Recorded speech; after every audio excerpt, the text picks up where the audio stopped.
वापिस लो, वापिस लो, बिल वापिस लो, वापिस लो। हम सब मुस्लिम पर्सनला के साथ हैं। बिल वापस लेना होगा,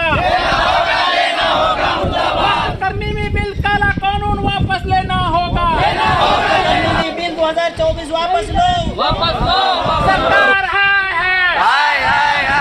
काला कानून वापस लेना होगा, तेरी मनमानी नहीं चलेगी, तरमीमी बिल वापस लेना होगा।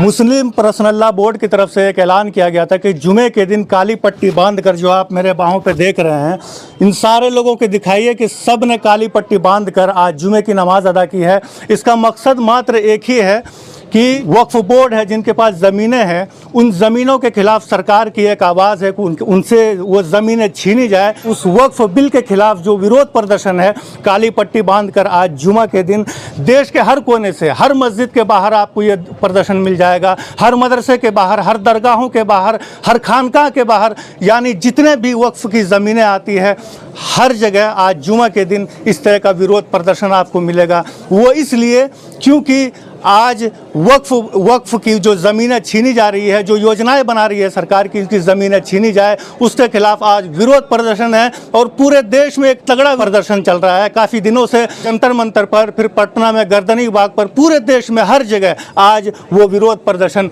हर मस्जिद के बाहर से, हर खानका के बाहर से, हर दरगाह के बाहर से, हर मदरसे के बाहर से। मेरे साथ कुछ दानिश्वर मौजूद है, कुछ जानने वाले मौजूद हैं, और मैं इनसे पूछना चाहूँगा कि क्या मकसद है विरोध प्रदर्शन का। ये असल में वक्फ तरमीमी बिल है।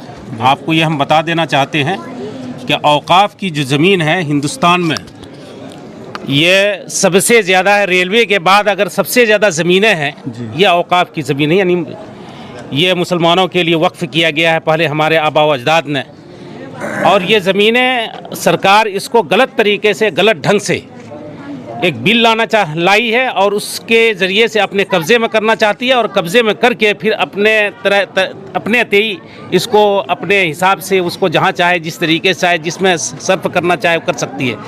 इसलिए हम तमाम मुसलमान, खुसूसन मुस्लिम पर्सनल लॉ बोर्ड की तरफ से और इस्लाम मुसलमानों की जितने भी तंजीमें इसके मुखालिफ में खड़े हैं, इस बिल के मुखालिफ में खड़े हैं, और हम लोग ये चाहते हैं कि इस बिल को वापस लिया जाए।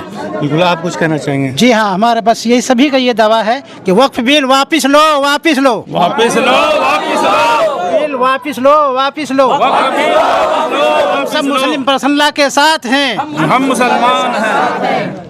बिल्कुल एक आवाज़ में, और इसी तरह पूरे देश में बिल्कुल एक आवाज़ से सभी आवाज़ें निकल रही है। मस्जिदों के बाहर से, दरगाह के बाहर से, मदरसों के बाहर से यही आवाज़ निकल रही है, क्योंकि आज मुसलमानों पर यह आन पड़ी है कि उनसे उनकी ज़मीनें छीनी जा रही है, वक्फ बोर्ड की ज़मीनें छीनी जा रही है। क्योंकि सबसे बड़ी संपत्ति, जिस तरीके से अभी कहा कि रेलवे के बाद सबसे बड़ी ज़मीनें हैं, अगर किसी के पास ज़्यादा है तो वक्फ बोर्ड के पास है। क्योंकि सरकार जो है लगातार आप देख रहे हैं सरकारी संपत्तियाँ बेच रही हैं, सारी संपत्तियां बेच चुकी है सरकार, मात्र बची है तो वक्फ बोर्ड की ज़मीन बची है, क्योंकि इनके पास बहुत सारी संपत्ति है। आज अगर ये आवाज़ मस्जिदों के बाहर से निकल रही है, मदरसों के बाहर से निकल रही है, तो वो दिन दूर नहीं है कि ये आवाज़ किसी दिन मंदिरों के बाहर से निकलेगी, किसी दिन गुरुद्वारे के बाहर से निकलेगी। क्योंकि आज अगर वक्फ बोर्ड की ज़मीन अगर बेच दी गई, कल बचेगी मंदिरों की ज़मीन, कल बचेगी गुरुद्वारों की ज़मीन। ये असल में अल्पसंख्यक पर ज़्यादा खतरा है, जैसे गुरुद्वारा है, या इसी तरीके से और भी दूसरे अल्पसंख्यक, हिंदुस्तान में बहुत सारे अल्पसंख्यक हैं,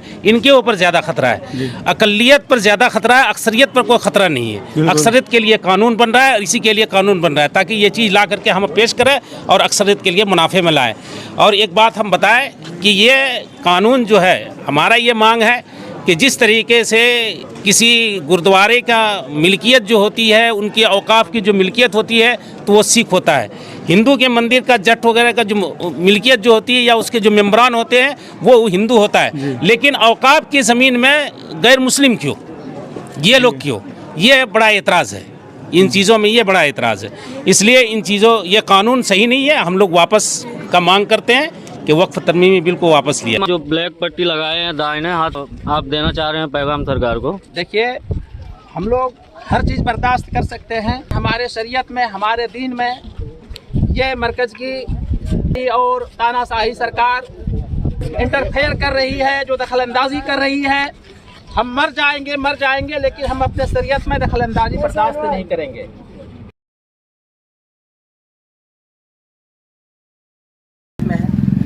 जबकि हमारी संपत्ति को जो है वो मंसूबे के तहत हड़प करके सरकारी संपत्ति घोषित करेगी और हमारे मस्जिदों को, हमारे मदारिस को, हमारे खानकाहों को जो है वो सरकारी संपत्ति घोषित करेगी। सरकार किस मुँह से कहती है कि ये मुसलमानों के हित में है? हम इसको बर्दाश्त नहीं करेंगे और जीते जी हम इसको बर्दाश्त नहीं करेंगे। हम मोदी सरकार से फिर एक बार यही रिक्वेस्ट करते हैं कि आप मुसलमानों को टारगेट करना बंद कीजिए। हिंदुस्तान के आइन ने हमको बराबरी का हक दिया है, हम इस बराबरी के हक के लिए आखिरी सांस तक लड़ेंगे और ये लड़ाई इंशाअल्लाह ता क़यामत जारी रहेगी। वक्फ तरमीमी बिल 2024 वापस लेना होगा। मैं अभी मौजूद था महागमा से, महागमा मदरसा के बाहर से। बिल्कुल जो साहिब मसनद है वो कल नहीं होंगे। यहाँ सब किराएदार है, किसी का ज़ाती मकान थोड़ी है। और फिर ये कहना चाहूँगा कि लगेगी आग तो आएंगे घर कई सदमे। यहाँ सिर्फ हमारा मकान थोड़ी है। उनके कत्ल पर मैं भी चुप था, मेरा नंबर अब आया और मेरे कत्ल पर आप भी चुप हैं, अगला नंबर आपका है।